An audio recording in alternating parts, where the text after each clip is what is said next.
We are back and we are live. It is Fight IQ presented by RotoWire. Here to talk UFC 275. Hide the weed, hide the alcohol, hide everything. We're in Singapore for this one.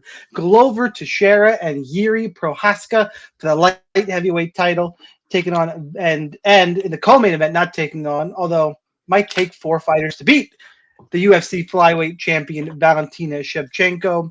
She takes on Taila Santos, and we'll see if we have another Nunes situation brewing there. I highly doubt it, but maybe one of these crazy guys will pull something out. I'm your host, the Daily Fantasy Sniper, go by Sniper MMA. With me, as always, the analyst, the important guys of the show, who I'm just here to rile up as often as possible. Chris Olsen, you can find him on Twitter at RealChrisOlsen, and Joe, who I think everybody at this point knows better as Sun Tzu at Sun Tzu. Guys, you ready for this card? It's people hating on it, especially now that we lost Bonter and Kopp, which was a good fight. So and Bonter, by the way, was my cash game lock. Yeah, I think a lot of people liked Bonter. I mean, I saw that fight canceled, and I'm like, of all the fights that had to cancel. Yep. Like, I actually would have rather have lost the main event than lost that fight because I had Bonter locked in cash. By the way, I need Shaun, I need to offer a few more fun facts about Singapore. So you are not allowed, I've been to Singapore, you are not allowed to chew gum in the airport. They don't even sell it. And if they see you chewing gum, then they'll actually make you spit it out as you get off the plane. So there's no chewing gum at the airport. You are not allowed to eat durian on a bus.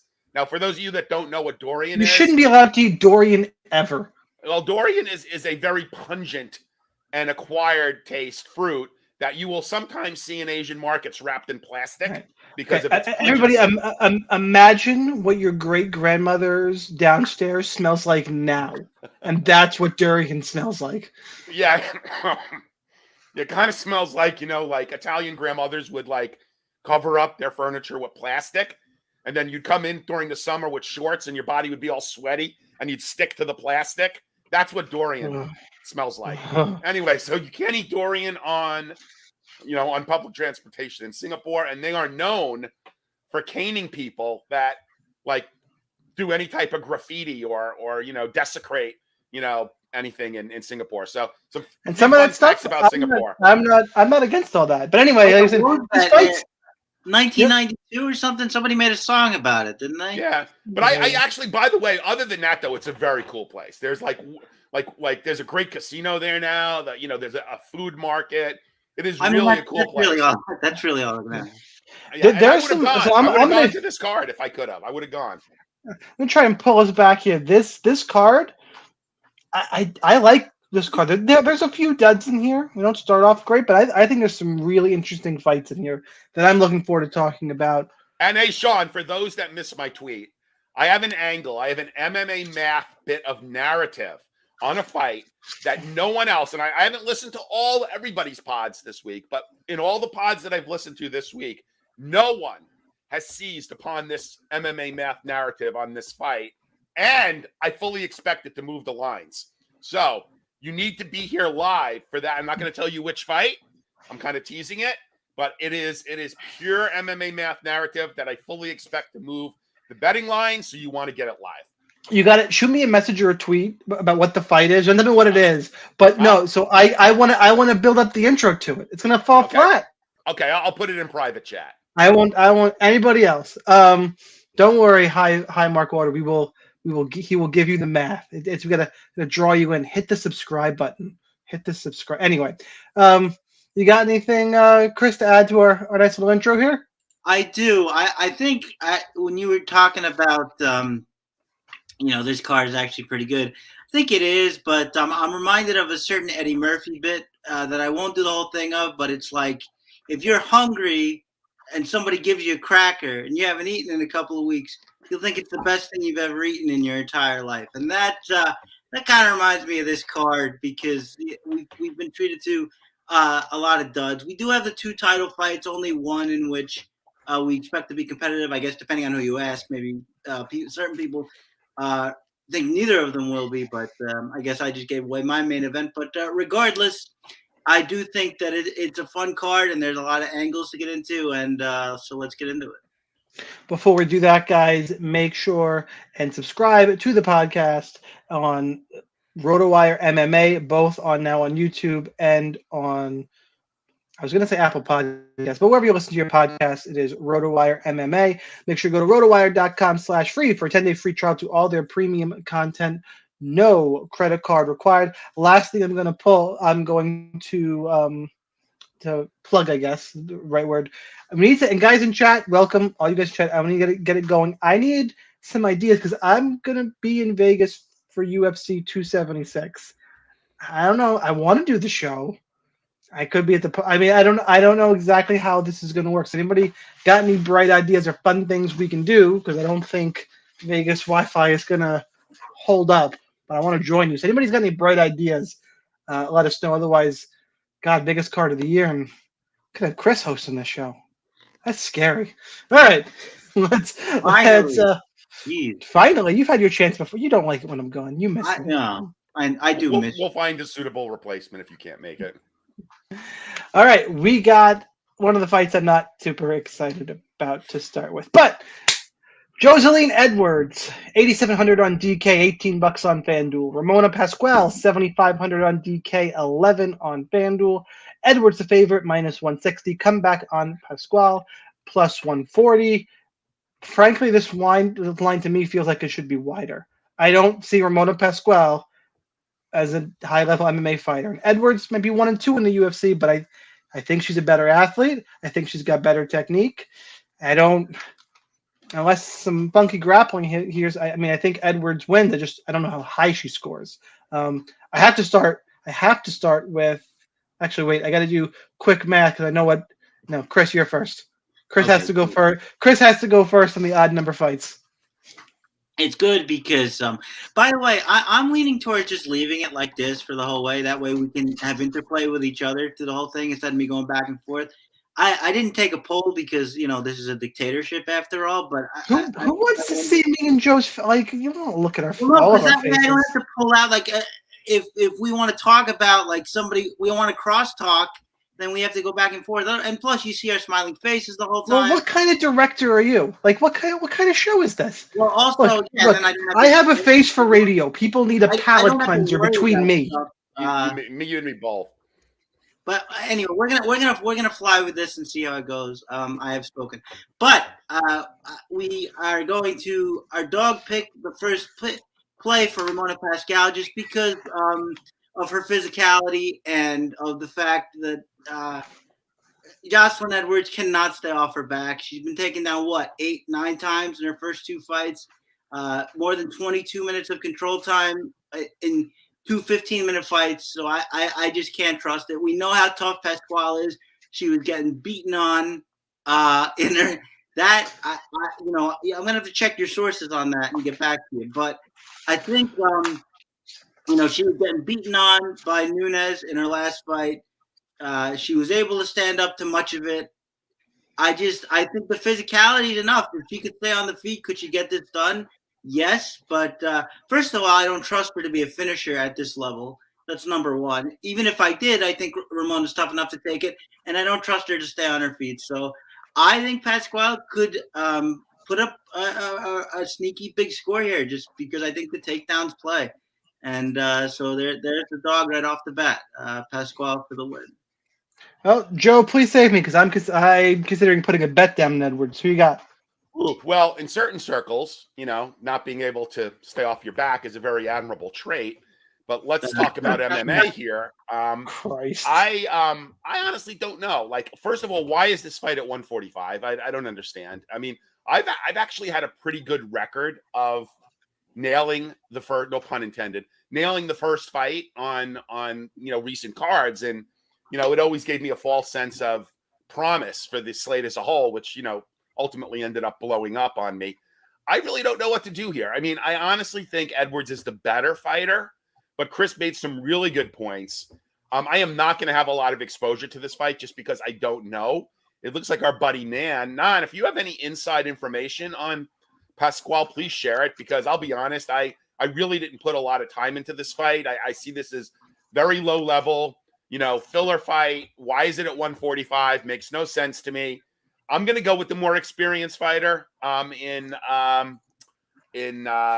Edwards, and just kind of leave it at that. I wouldn't recommend putting a bet on this fight though, Shaun, because unless you see something that I haven't seen or know something that I don't know, I would just say like, I'll give you my pick as Edwards, but it comes with zero confidence. Non, I don't think she has ever fought 145, but I think her physicality still plays because she was looking big in that last fight. So I'm still rolling. Well, how'd she look at weigh-ins? I mean, I didn't see weigh-ins yet. Yeah, but I don't really. I mean, I used to, but I think fighters when they bulk back up, they all look fine. So I don't even really care about that too much. I might be in the minority. Let's move on here because we're going to talk about Silvana Gomez Juarez. She's 8,600 on DK, $16 on FanDuel as a -135 favorite. Na Liang, the comeback on the plus 115 underdog, is 7,600 on DK, 15 on FanDuel. And we have two women's fights. And damn it, Chris, you're on an upset in the wrong one. This is the one for the upset. Well, what do you think? Okay, go ahead. I have. Okay, you're gonna pick both. Look, Juarez has a penchant for being submitted, and Liang can submit people. It's also a low-level MMA fight. It's not like Juarez doesn't have any submissions on her record, but when I watch these two, Liang to me looks like the better athlete. I think she's the better grappler, and I think this one's going to come down to grappling. Give me the underdog here. All right. That being said, I already forgot who I'm having go first. I think this is Joe, right? Yep, Joe. And you're muted, Joe. Okay, off mute. So, this is kind of interesting because, first of all, let's put it out there that there are no hometown judges here. The judges are coming over from the U.S., right? So there's not going to be any inherent judging bias for Pacific Rim fighters. So let's take that off the table. Now, obviously, if the crowd is getting behind a certain fighter and that could potentially influence the judges, yes, I could see that. But like, just from a pure judging perspective, right? I don't expect it. I mean, judging has been bad recently, so I would expect it to be bad for this card, but I don't think it will be bad in any particular type of like regional bias like we see in Texas or other places, because the judges are coming over from the U.S. With that said, Gomez is 0-2 coming into this. I actually backed her against Lupe. I thought she would do better against Lupe. She is fighting against a pink slip here in this fight. Na is an underdog that for some reason people are on. I honestly don't think she's all that good. I'd love to be on her. And if I thought that there might be like some referee, some judging bias, I might be more tempted to play her. But, honestly, she got KO'd by Carmelosi. She did put up 41 points. She did get 3 takedowns. And we know that is, Gomez's kryptonite. So I think that if she can actually maintain her cardio and a takedown type of offense, and she also got 2 reverses, which is why she scored 41 points in a loss. So, she fought 2 rounds. She got 3 minutes and 48 seconds of control time, only landed 36 strikes, but got 2 reversals and 3 takedowns.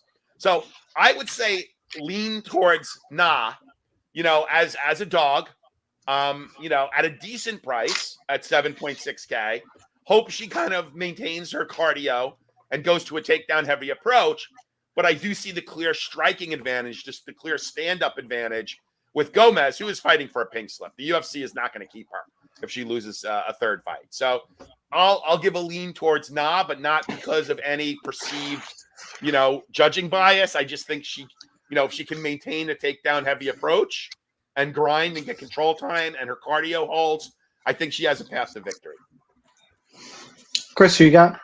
Well, let me just say, of all the ridiculous double entendres, I'm glad Joe missed that one, and I won't go back to point out what it was, but you guys can go back on the tape and see what it was. But I'm on nah here, just for the wrestling aspect. It's always scary when somebody fights at a pace that they can't keep, which is what happened in the Carnelossi fight. That hasn't been something that's plagued her throughout her career, so I'm willing to chalk it up to octagon jitters or whatever you want to say. The thing about Juarez rather is she has tremendous power for this division, but that's a bad loss against Demopoulos, dropping her that hard and just falling right into an armbar. So I would rather trust the flag and gas tank than somebody who's just so positionally unaware that they can have such the momentum in that fight and lose in that way. And like Joe said, the floor here for her, even if she does lose, not that you ever want to bank on that, but at least for cash games is high. And I think if she does win, you're looking at probably 95, 100 points easy with her style of wrestling and takedown. So I'm taking nah here. She could get deaded, she could flagged, but I think if Juarez doesn't score a knockout, then it's really hard to trust her on the ground based on what we've seen and the fact that she can't defend takedowns either. So all things considered, I got to take the dog. All right, let's move on to Kwang Ho Kang. He's the underdog, actually, 7,900 on DK, $16 on FanDuel, plus 120 of the Vegas odds. Take on a Baccarat Dana, who's minus 140, 8,300 on DK, $16 on FanDuel. I kind of just think Baccarat Dana, I'm calling him Dana, is better everywhere. I think he's a little bit slicker striker. I think he's got more power. I don't think Kang's going to be able to grapple him. I guess the wrestling advantage could go to Kang, but I don't think we're going to see that here. I don't think he's good enough to get it to the ground. I like Dana quite a bit. He's got more power for sure. I think if one of these guys is going to get a knockout, it would be Dana, but give me Dana via decision. Chris, who you got? So I honestly didn't realize I had this many dogs in a row. I feel good because I feel like it's a return to form for me. But I'm taking Kang here. I think Bakary. I think we all kind of. I love that you have time to doodle today. It reminds me of Blue's Clues. But I think Bakary. You could do something real vulgar. You keep it up. Yeah.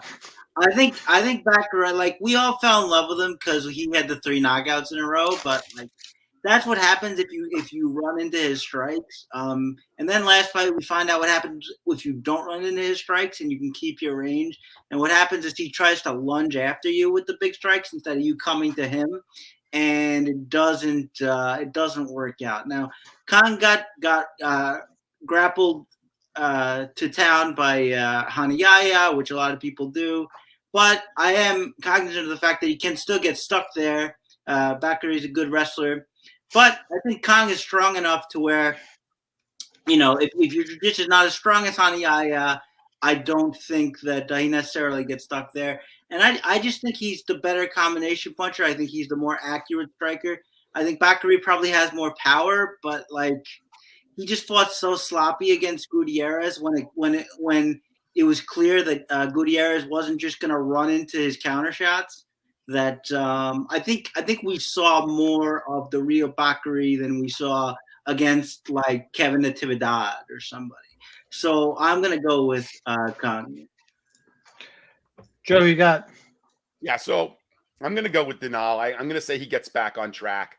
Although I do believe that Kang has got some advantages in grappling and scrambling in particular. He hasn't fought. Let's see, it hasn't been that bad. I guess he fought in November against Ronnie Yaya, lost a decision where he landed. He scored 41 points, so his floor is probably not all that bad. He had 3 wins prior against Liu Lau, Davis, and Ishitara. Put up some really good numbers. I would expect him to score well, if he wins, but you're probably looking at a decision, and, he's going to get his points via grappling. He did not try to take down or he did not get any takedowns against Rani Yaya. He did have a knockdown. You always play with fire when you're on the ground with Rani Yaya. I think this is a very winnable fight for him. Look, he's got a 79.1 DraftKings average, over his career. And that's based on a pretty good sample size. So, my only fear here and why I'm going to have shares of him is he could potentially be a slate breaker. I mean, he's put up 117 points, 118 points, 102, 100, right? He has the ability to put up a really good number at 7.9K, which is why I would still have shares of him. However, I do love the power of Dana, and, I can certainly see him getting back on the train at 83, at 8.3K, getting that knockdown, getting that knockout, and kind of getting a win that way. Now again, he hasn't exactly fought a who's who, but he's put up 128 points, 109 points, and 107 points. Gutierrez is good. We know Gutierrez is good. I'm willing to give him a bit of a pass on Gutierrez, even though I believe he was a favorite in that fight. But I'm going to say he gets back on track today. But I think this is a sneaky good fight to target. And I would have shares of both guys on DraftKings. Sorry, I got caught up in something in an article where Mike Mazzulli, the president of ABC, the American Boxing Commission, was defending the judges. I had not seen this article, and go check that out, guys. Somebody defending MMA judges. Yeah. Okay. He's like, Sal D'Amato's got a black belt in karate, and Sal D'Amato is one of the worst. I know. Derek Cleary's Derek Cleary's a black belt in karate and jiu-jitsu. Yeah. Oh my god. I gotta. These guys should not be judging professionally. It's always the fundamental mistake people make, that just because you've done something that you're good at analyzing it. Or, exactly. It's just not always the case. In fact, I would argue that it's less often the case than it is the case. Yeah, I know some good drinkers that I wouldn't want making my alcohol. Let's put it that way. Apologies for that awkward delay. I couldn't believe what I was reading. Okay. And you know what? Okay. YC Lindsay. I'm going to mention you by name, buddy. As a follow. YC is a police officer, so if you're going to talk disparagingly about him, no, I'm not. I want him. Colorado. I want him to make sure he's listening and paying attention, because I saw it earlier, and you're right. Joe's about to shit all over Jake Matthews, and Jake Matthews is his boy. Well, it's something I admire about YC is when he picks a fighter he likes, he backs them to the end. Like he is. Who's the other fighter? Somebody help me out. It's terrible. He gets knocked out a lot. Julian Erosa, Juicy J. He's a big Juicy J guy. Loves Juicy J. But that's just how he is. Jake Matthews, 7,700. $14 on FanDuel, 125 of the odds. Minus 145 the comeback for Andre Fialho, $17 on FanDuel, 8,500 on DK. Look, I will say that a lot of people are on YC's boy. I feel it's going to be champion one day. I don't know about that, because I think he's got some grappling holes. We'll see if he fixes them up. But I am on Andre Fialho. I do see other people picking Jake Matthews. I think Matthews gets hit too much. I don't think his wrestling is going to be. I don't think it's smooth enough for him to close the distance without getting hit. And Fialho has that game-changing power. Unless Matthews' defense has improved a bunch, I think he's going to get hit. I think he's going to get dropped. I think that's the fight. He does have the path to victory through grappling if that defense has improved. I just don't see it. I have Fialho winning by round 2 knockout. Joe, shut all over your boy. Yeah, we got it. Jake trains in a garage. Well, give us some new stuff, things. So yeah, again, I am gonna, the recurring issue I've had with Jake Matthews his entire career is what you alluded to, but in a much deeper sense, right? What is he, 28 years old, right? He has had a lot of fights in the UFC. I have not seen noticeable improvement from him. And he has gone through, for someone his age, he has literally had the bone on each hip shaved, right? He's had multiple surgeries, right? He is not getting superior training. Come to the U.S., do a couple of camps in the U.S. What are you afraid of? You're from Australia. We'll give you a fucking visa. Sorry, I can't say fucking. We'll give you a visa. Well, right now, come to the U.S., right? Let's see what you look like at a fight camp where you're going to get killers coming at you, right? Go to Sanford. Go to Fight Ready. Go to ATT. Go to a good camp. Like, you're not getting any better, Jake. And I said it before. You are going to be a pack rim filler fighter, right? That is going to be the extent of how far you're going to go. UFC is going to put you on these pack rim Australia cards. They'll give you a decent spot, but that's it. You're not getting any better, dude. Now, I don't feel great picking against a fighter that Brett Apley is kind of called out as his salary saver of the week. But I do think that, Fiallo can hurt him. Matthews would be smart to try to wrestle. Look, I get it. Would I be shocked if Matthews won this fight? No. I mean, Fiallo is very unproven, and I will be honest, fully transparent. I will have shares of Matthews because, again, you're not going to make a living long-term fading Brett Apley's salary saver plays, right? So I will have shares of Jake Matthews, but like to go all in on him? No effing way, dude. Like, he's not that kind of fighter. I mean, look at who he's lost to. Look at some of the bad fights that he's had, right? So play Jake Matthews at your own. I mean, obviously, he's going to be attractive for the price. There's going to be line value, right? I get it. I think he's going to be highly owned, which I don't like. Danny Bontarin. Yeah, oh, God, Bontarin, man. He was my cash guy. Anyway, I'm going to pick Fiallo. I'm going to have shares of Matthews, again, because I don't like fading fighters that Brett calls out as salary savers on a slate. So I will have shares of him, but I am not going to be over market, and I don't recommend anyone else's. Chris, who you got? So if you're keeping tally at home, and I know you are, I will be starting off this card with 4 consecutive underdog picks. No one's impressed. This is a chalky one. Come on. I know it's true. It's true. I've settled into one here, but it is still 4 in a row, so that's notable. But this is a test that Fiallo has to pass, and this is as Bloody Elbow Zane Simon is so fond of saying, I can't pick him to win this kind of fight until I see him win this kind of fight. That's kind of what I feel like is going on here. I would disagree that Jake Matthews hasn't improved at all. Just physically, he's gotten a lot stronger, so he's got that going for him. And I do think his boxing and footwork has gotten a little better. The other thing is when you talk about who he's lost to, it's been a while since he lost to a non-grappler. Last 2 losses were to grapplers by submission. I think you have to go back to 2016 or 14 before you get to another loss. Not that those winners have been all killers. We do have Li Jinglong in there, but Fiallo, he stands up tall. We haven't seen him have to defend off his back. Really, I mean, Michel Pereira grappled him a little bit, but although he might be big and strong, he's not a grappler per se. And as I say, this is a test that he's going to have to pass. And for the salary save, I'm going to see if he passes it. So my pick is Jake Matthews. All right, let's move on. We got a name I just can't say. Haisar Maheshate? Maheshate. I think that Machete.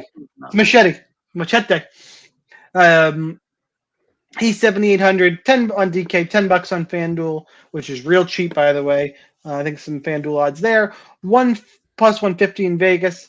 Garcia, 8,400 on DK. Steve Garcia, $19 on FanDuel, minus 170 favorite. Give me Machete. I think he wins via split decision. I think he's going to land the more impactful strikes, close back and forth fight. I think his shots are going to have a little more sting on them. I do think this one could get wild and kind of anything could happen. This is my sleeper for fight of the night. I think this one could be surprising. Chris, you're first. I'm picking the first, my first favorite here, and pretty emphatically. Machete looks like a guy who we see on regional scenes a lot, who gets by because he's big and powerful and athletic. That's what I think is going on here. Even in that Contender Series fight, he got backed up, got rocked early, wasn't looking great. I really don't see him as somebody who's going to fight if the opponent just doesn't go away the first time he lands a big shot. And Steve Garcia is very aggressive. He'll wrestle. He's got power of his own. He's gonna make you bring your lunch pail. And I've seen nothing to think that Machete is ready for a fight like that. So I have to go Steve Garcia. I like him quite a bit in this spot. Joe. Wow. So Steve Garcia is known as the Mean Machine. So we got the Mean Machine against the Machete. A little bit of narrative on this fight. Okay. So you've got 30-year-old Steve Garcia, who trains at a camp that's pretty much fallen off a virtual cliff in Jackson Wink. And this is the guy. He sucks. And this is the guy that UFC is shipping to Singapore, to fight a prospect, a Chinese prospect in a market that they want to develop. I don't know, man. Like that in itself, like being a narrative guy like I am, would make me, put a little bit on Machete, especially as a dog. Now again, this is really interesting. This is Brett Apley's tournament pick. You guys should watch Brett Apley's quick picks on Mayo Media Network. He picked, Garcia as his tournament pick, which I was quite surprised about at 8.4K. So, Brett is not a narrative guy at all. So he's kind of completely going against the narrative. I'm looking at a 30-year-old journeyman training at a camp that's fallen off a cliff. UFC is sending him to Singapore. Excuse me. They have to see this as a winnable fight for Machete. So I'm going to pick Machete here for no other reason than that. I like this comment here. Let me just say that Ontiveros hurt. Who was it? Was it Kevin Holland? He didn't hurt Kevin Holland. Get the hell out of here. Holland took him, tossed him on his head, smashed it, made him bite the curb. No. I'm just saying, Ontiveros is very explosive, but anyway. Yeah, I know. Just keep that one ready. You're gonna use it a lot today. Yeah, probably. All right, let's talk about Sung Woo Choi, 9,100 on DK, $20 on FanDuel, minus 225 favor to come back on Josh Kulabau.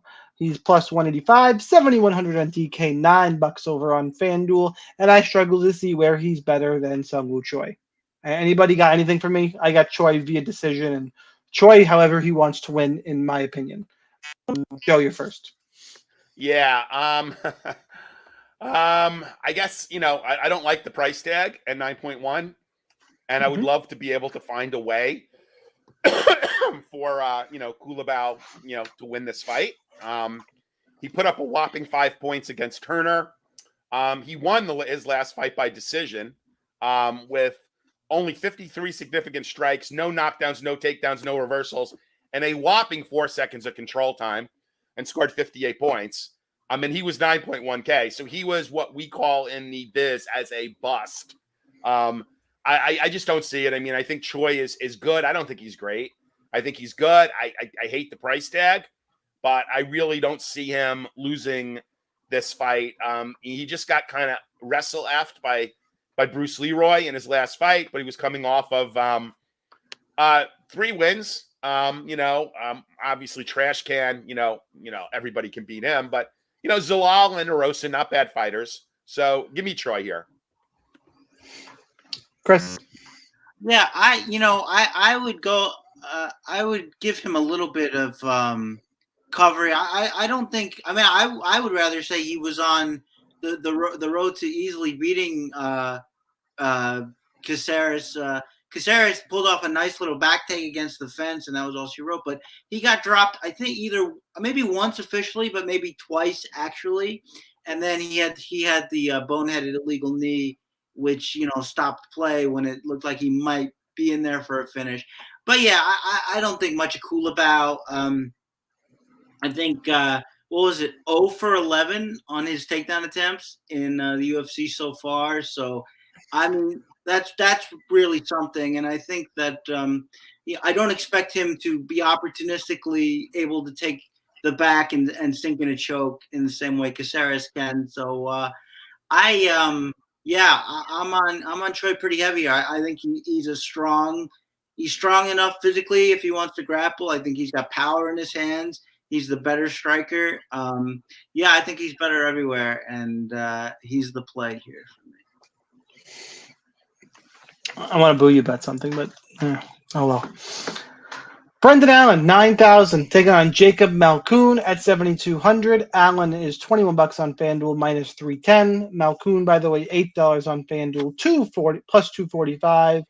Brendan Allen's my guy here. Look, Jacob Malkoun has made me look stupid before, but Brendan Allen, I think, is the real deal. I think Brendan Allen could outstrike Malkoun. I think he can out-grapple Malkoun and get a submission. I honestly just kind of think, I said it last fight, however Brendan Allen wants to win, I think he's the better athlete, he's the better fighter. He got caught by Chris Curtis, and his other loss is Shaun Strickland? I think it was Shaun Strickland. Give me Brendan Allen via submission, which is his bread and butter, in round number 1. I think he tears through Malkoun. Chris, you're first. So I agree with you, except I actually think we see a comparatively rare Brendan Allen knockout here. Just fair, however he wants. Yeah, because I think that Malkoun, it's been an adventure. In the Al Hassan fight, Al Hassan literally wasn't on his feet long enough to do anything. But the other two fights, obviously, we know Phil Hawes destroyed him, and then against AJ Dobson, he got hurt. Before he was able to take over that fight, he got hurt in that first round, and he's never fought somebody who, look, a lot of his fights so far has been binary, where it's okay, strong, powerful striker, but if he gets it to the ground, they don't really have jiu-jitsu, so he's going to be able to do it. But this is different. Brendan Allen does have jiu-jitsu, so even if he does get takedowns, it's not a lock that he's going to keep the fight there as he did in his last couple. And Brendan Allen is a guy who likes to strike. I mean, he came into the organization really just doing a grapple fest against Kevin Holland, only has 2 takedowns since that fight. He likes to throw hands. Almost had his knockout against Sam Alvey, decided he wanted the neck instead after he knocked him down. Malkoun does not move his head off the center line and is a grappler, so maybe even hurt will defend those opportunistic strokes and make Brendan Allen have to finish him, which could be something in the back pocket here. But I like Allen here. I think he's going to throw hands. And look, maybe the fight plan is different for Malkoun now. This guy's just a little better than mine. Maybe I'll want to stay on the feet. It'll be a bad strategy, but maybe also a bit of a Christmas present. So all that said, I'm taking Allen here, and I think a knockout is more than a little bit likely. Joe, you live over there? Who you got? Yeah, I'm good, man. My coughing's coming back. So can you imagine if this is the first time you're playing MMA DFS and, you're looking for an underdog and you kind of come across Malkoun at 7.2K and you're like, wow. In his last 2 fights, 14 takedowns, 22 minutes of control time, scored 129 and 115 points, and I'm getting this guy for 7.2K? Lock him in and move on. Do not ascribe to false prophets. What Chris and Shaun said, I was very tempted. I'm like, okay, well, what if he puts up another performance like he did against Razak Al Hassan, and comes up with 115 points in 12 minutes and 41 seconds of control time. I just don't see this as a great matchup for him. He has not fought a grappler, right? In his 3 fights. His first fight, by the way, he put up a 0. He was KO'd by Phil Hawes, right? His last 2 fights against Al Hassan and Dobson is where he kind of put up the big numbers. Neither one of them are grapplers. So tread at your own risk here, or play at your own risk. I will throw in a share or 2. I'm playing 100 lineups in the big contest. I will throw in a few shares of Malkoun in case he can maybe duplicate, what he did, but I don't expect it, nor should you. Do not buy into the stat lines of his last 2 fights, because this is a completely different stylistic matchup for Malkoun and Brendan Allen than he had against Dobson and Razak Al Hassan. Yeah, I tend to agree with you, Alex. Probably should be minus 700. All right, moving on. Jack Della Maddalena, 8,200. He's a favorite at minus 155. $17 on FanDuel. Taking on Ramazan Amiv, 8,000 on DK. $14 on FanDuel. His odds in Vegas are plus 135. Everyone loves Jack Della Maddalena. guys, this is a really bad matchup in my mind. This is a horrific matchup for Della Maddalena. Look, his boxing is fantastic, no doubt about it. Amiv is, if you bet Jack Della Maddalena and this fight goes the way I think it's going to go, you're going to have no hair left. Because Amiv is going to hug him for 15 minutes, and you are going to pull out every follicle you have left. Like, if this fight goes the way Amiv wants, he's going to grapple. There's going to be a lot of clinch work. Della Maddalena's not going to be able to get anything off, and I think Amiv wins just a dirty, greasy decision. That being said, the way I just described it, so it's classic DFS analysis. I'm picking Amiv.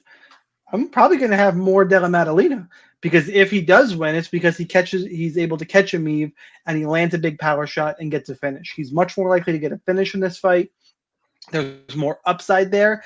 I'm a little wary of the ownership. I think people are a little like Ramazan Amiv is different than Della Maddalena's last few opponents, and to me, Jack Della Maddalena still looks a little one-dimensional. I don't think he can grapple at this level. I think he's going to have a real problem here. I like Ramazan Amiv to make a lot of people on MMA Twitter kind of mad. Joe, you're first. Well, look, I mean, Amiv is not a great DraftKings fighter. I think he's only got. Oh, it's going to be gross. Once. There is a path to victory. I mean, was that Danny Roberts who he fought last time? Amiv, yeah. Yeah, okay.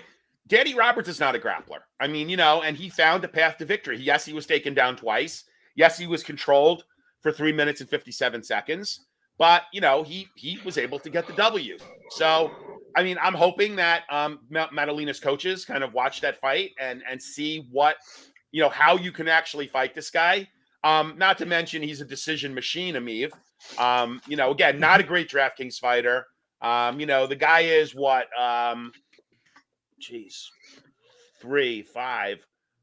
5-2 in the UFC, and he's only averaged 62 points. That is not a good stat line. I am going to actually roll the dice in GPPs with Maddalena, just because, again, I'm going to bank on the upside from a KO, which I think is possible. And I think we're not going to get hurt that badly by a decision at 8.2K. If this was a 9K fighter going up against Amiv, then I would be very tentative and would probably have very few shares. But at 8.2K, if he gets the decision, it's not going to kill us. And the upside is that he could get a knockout. So give me Maddalena here by KO. Chris, who you got? Sorry.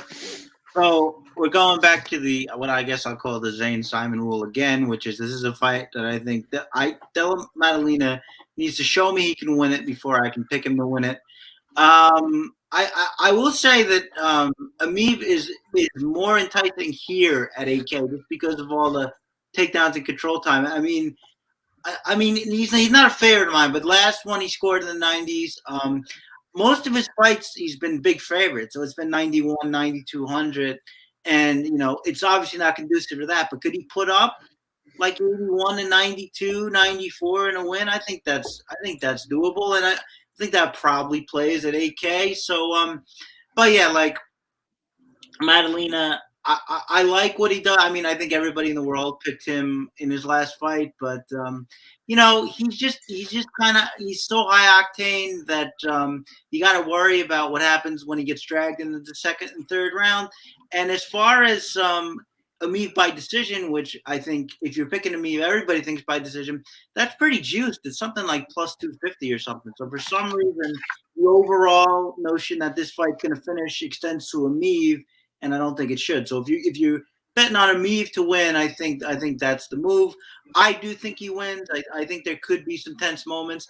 I will say, just in quick reference to that Roberts fight, it was sort of iffy if he actually won it or not. And Roberts has shown himself to be not a terrible grappler. I mean, what was the fight where he was nip and tuck against Zawada, wasn't it? The cannibal, the guy, all he does is grapple. I'm forgetting the name, but somebody in chat, or I'll look it up when it doesn't matter anymore. But the point is that he's shown that he can grapple, and I really haven't seen it from Della Maddalena. I'm gonna have to see it, and I'm going to pick him to fade maybe a couple scary moments in the first round. So my pick is immediate. This is driving me crazy. Wait, who was the cannibal? Who are you talking? What are we talking about cannibalism here? Up very quickly. Just vamp for me for 2 seconds. Before Danny Roberts? I mean, you fought Zawada. No, Danny Roberts fought him.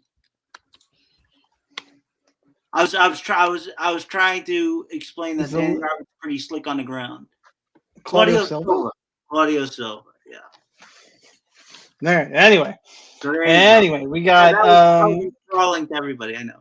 Yeah, a reminder that Bontorin and Kopp has been canceled, and Roger Bontorin, I don't know what weight he should fight at anymore. Lightweight, maybe. Yeah. Anyway, next fight up, Zhang Weili, taking on the return of Joanna Violence. Weili is the favorite, -160, 8,800 on DK, $18 on FanDuel. Come back on Joanna Violence, +140, 7,400 on DK, $12 on FanDuel. Guys, pay attention. Everyone focus the moment. It's finally here. MMA math from Sun Tzu. What could possibly go wrong in a women's fight nonetheless? Joe, who you got? Yes, guys. So let's look at the odds right now. Joanna is +130. Now, I'm going to give you some very relevant information first. If that last fight was a 3-round fight against Weili, as opposed to a 5-round fight, I'm very confident Joanna won that fight. If it was a 3-round fight, so let's start with that. Okay, Joanna's now +130 in this fight. I believe she was a bigger dog in the last fight. But here is the critical MMA math narrative here. Going into this fight, we all know that Joanna, during her time off, has gotten some enhancements, let's say. She has converted her B's to D's, which adds to her top game. So she is going to actually have an improved top game against Weili. When she goes on top, and I fully expect her to either reverse or take Weili down and go on top, Weili is going to get a face full of tit. And we're talking D's and not B's. This is MMA math at its finest, guys. Doing here, Joe? So we are talking about a new top game for Joanna Champion here. So I fully expect Joanna is going to use her new improved top game. And actually, I don't know if you guys have seen the wrestling videos with her and Valerie Laredo. I don't know if you've seen those, but she's got a new top game, and it is due to her increased and improved balance. So I like Joanna a lot here. +130. I fully expect this line to move. Get on this line at +130. Sean's got the inappropriate arrow up. Get on this line at +130. Joanna's going to win this fight. I love her in the rematch. Bet it +130. Joanna. What is it, 7.4 on DK? 7.4 on DK and +130. Should definitely be in your cash lineups. But Joanna all the way. I mean, I don't know what I was expecting. Look at Chris's face.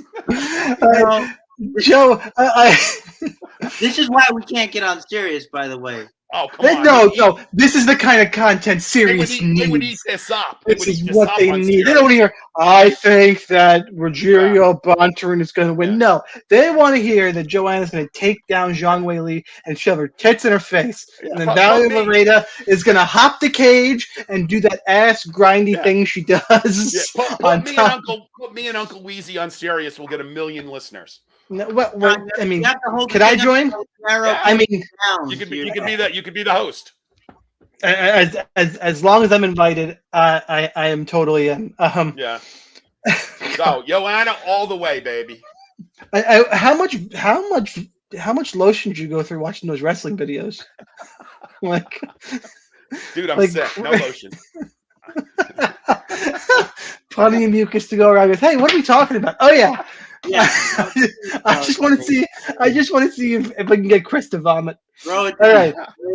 Nope. Chris, I didn't actually break that. Wait. I didn't time. I'm the host. I'm the host. No. Tell us I didn't give my breakdown for this fight. I do think I'm just trying to use mute buttons around here. You go ahead. Well, me and Joe are gonna go and take all the listeners with us because they all want to hear about JJ's tits. Anyway, by the way, where did her ass go? Anyway, Zhang Weili. Look, there is something to ring rust. I actually think in this case, a 5-round fight would be better for JJ. One, because usually I get what you're saying, Joe. I have to look. I was going to pull up the scorecards, but you distracted me for somehow.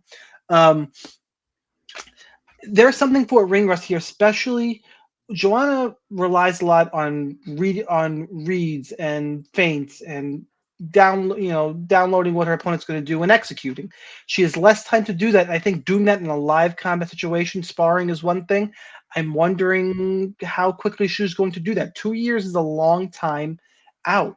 And how much gas tank was Weili kind of conserving to go 5 rounds? I think Weili's going to land the more. I think it's going to be a close fight again. I think Weili is going to land the bigger, more explosive shots. If Joanna is able to get takedowns, I'm going to steal Chris's Zane Simon. Until I see Joanna win a fight with takedowns, there's no way I'm going to incorporate that into my analysis. I can't do when she's been around this long. It's physics. So I'm gonna power pass this. I'm gonna take Weili to win a decision, but a super close fight that I'm looking forward to. I will say real quick, it was a 3-round fight. Michael Bell scores at 29-28 Joanna. Eric Colon scores at 29-28 Zhang. And Derek Cleary scores the fight 29-28 for your winner in a 3-round fight by split decision, Joanna Violence. So Joe did have that. Who you got, Chris? So that's kind of how I feel about it. Is I think that in a 3-round fight, Joanna can just sort of race ahead and not really give Zhang Weili an opportunity to claw back into the fight late. I also think that as close as the last fight was, getting her for 7,400 and what was it on FanDuel? For Joanna is $12. Yeah, getting her for those prices when the last fight was so close, I think is really the only way to go here. Just because Zhang Weili, I mean, if you look at like all the work and all the output she did in that fight, and she landed how many strikes? 165. She still only got 104 points on DraftKings just based on what the significant strikes are now. So, I mean, she's going to have to do a lot of work, and this is 3 rounds. And Joanna just doesn't need to do that much to really get a solid score here in a win. Get her to like 92 to 95 points, or her 91 to 94, whatever. So just based on like it was so nip and tuck last time, we know the volume's going to be there. If she gets the takedown, that's an added bonus. I'm not like Shaun. I'm not banking on that. But if she does go that route, it's a nice surprise. But my pick is Joanna. Yeah, I'm finishing making a tweet here. It's a good one. Go check out Twitter, guys. It's not done yet because do this whole job thing I got here. Talking about the co-main event. I should just finish this tweet. Shit. Valentina Shevchenko, 9,600 on DK, $23 on FanDuel, minus 630. That feels not wide enough. Taila Santos, 6,600 on DK, plus 450 in Vegas, $13 on FanDuel. I don't think Shevchenko's going to pull a Nunes.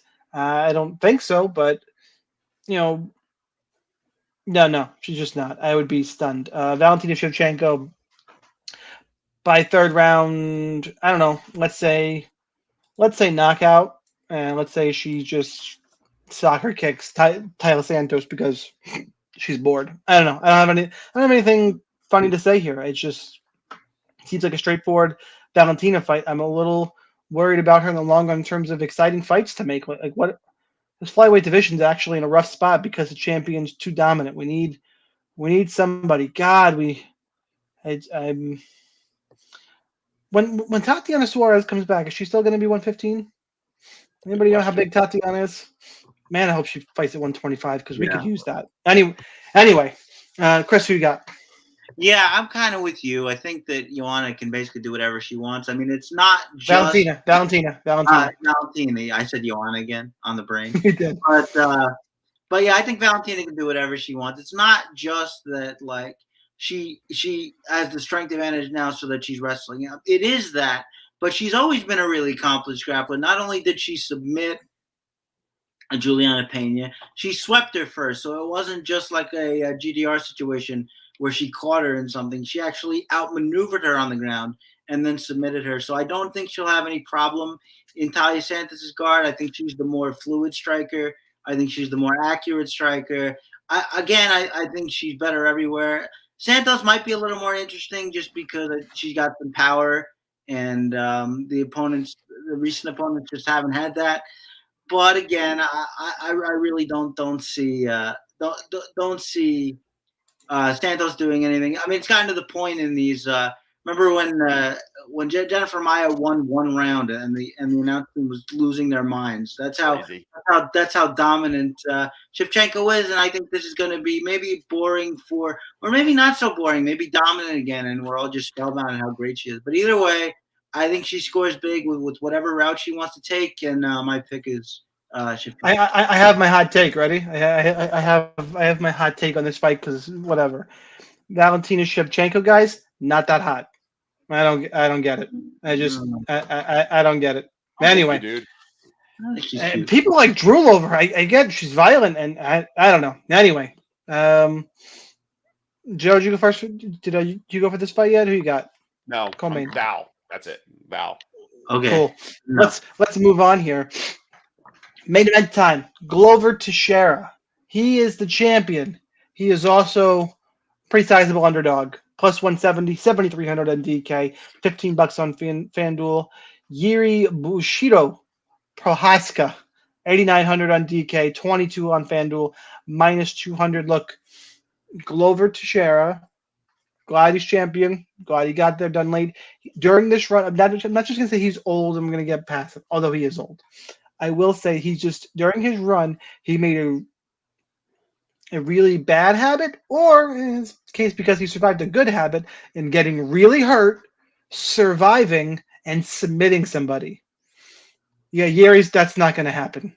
Jiri is going if Jiri hurts Glover, he's going to bleeping finish him. He's going to hurt him very badly. I don't think he's going to let Glover off the hook. I think Jiri he's peaking. He's at a different place right now. I think Glover's going to get clipped. I think obviously the takedown, the BJJ path to victory is there. Or if somehow he survives again and tires out Jiri, I just don't see it. I think Glover's going to get touched, and I think this time he's not going to be able to keep his wits about him to hold on to his title. Give me Jiri Prochazka to be our new light heavyweight champion. Joe, who you got? So I'm going to stick with my pick that I made on RotoWires. And again, I have made so much money on Glover Teixeira. I really have. I honestly believe that if he could get this fight to the ground, he can end it. What I really like is the under. I mean, there's not a lot of value in it. Obviously, at minus 500 doesn't go the distance. So I'm going to be playing fight to start round 4. No, minus 225. I really would be surprised if this fight went more than 3 rounds. So I'm going to pick Glover. But again, I think this is a great fight to target. I think if you're stacking this fight in cash, it's not because you think you're going to get a great combined score. It's because you don't really know who's going to win, and you want to lock up the winner in the main event. I'm going to take Glover here at 7.2K. I'm going to give him another roll. He's made me so much freaking money. I'm on Glover here. Chris, who you got? First of all, I push back a little bit on what you said about I mean, I think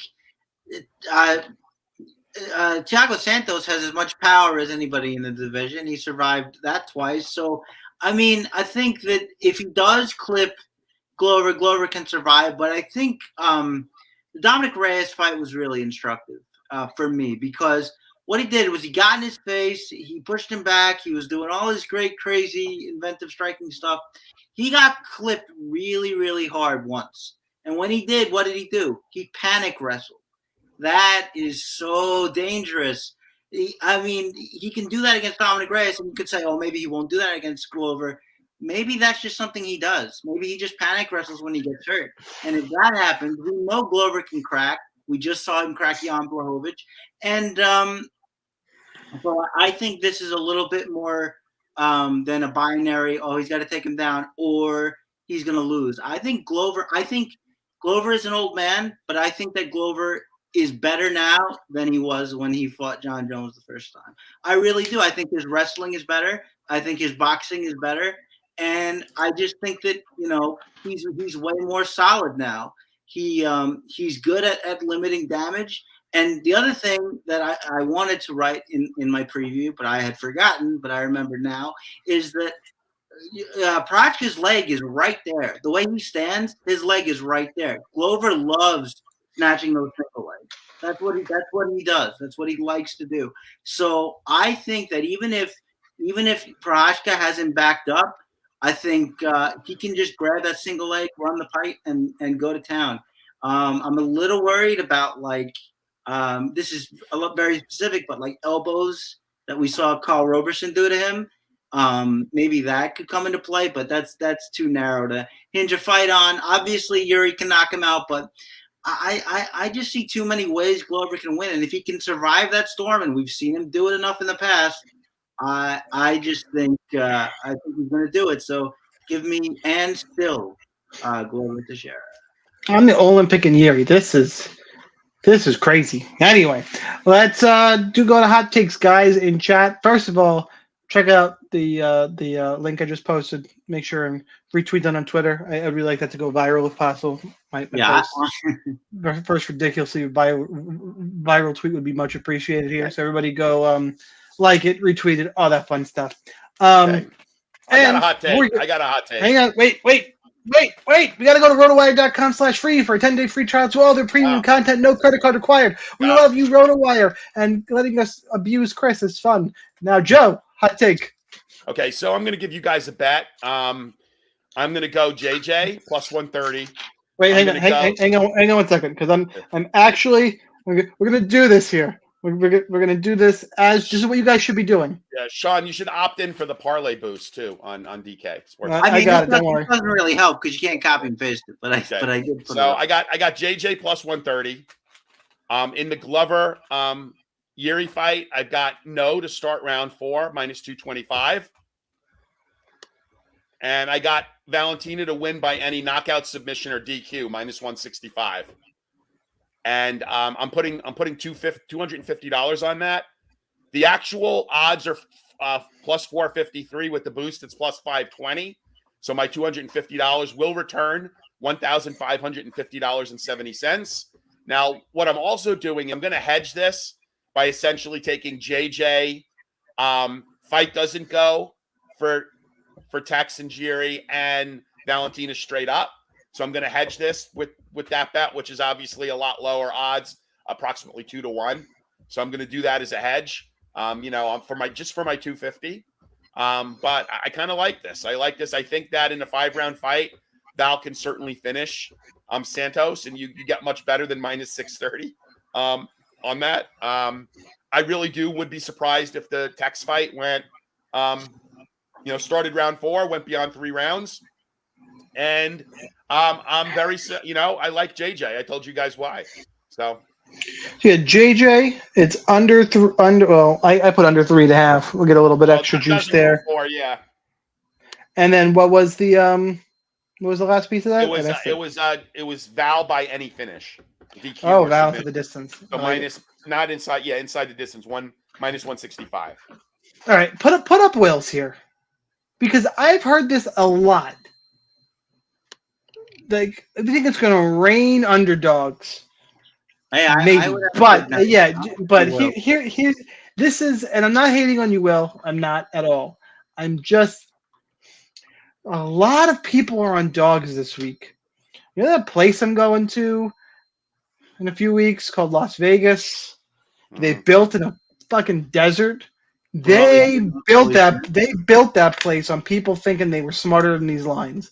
There are so many dogs being picked that I guess we'll see what happens. And they built on people with gambling problems. But anyway, that's besides the point. and they're built with holes in the desert. If you've ever watched Casino, but that's I got to do that. I actually watch Yeah. that. Do I have a hot take ready? I was going to. Man, I had a Bontarin hot take this morning. That really was my initial intention, and it just didn't. We're gonna go with Andre Fiallo, 60-second bonus. Sorry, YC. Wow. We don't do that enough with the 60-second bonuses. I like it. I think for a while we were doing that. Maybe we should get back to it. But my hot take has got to be. I have a few of them this week that could qualify. But the Glover by sub plus 350. The lack of respect. The absolute lack of respect. Glover by submission and still. Guys, let me leave you with these two things. This is one. Agreed. And that's the other. Let's just be very clear. That's what we are this week. Disagree. Guys, good luck in your contest. Make sure to like, comment, subscribe. We got to make sure more people get all these great tips about balance. We're giving out high fight IQ, highbrow stuff here. So thank you, those watching, listening, support. Share with your friends. Make some money this week. Good luck on those contests. We'll see you next time. Thanks, everybody.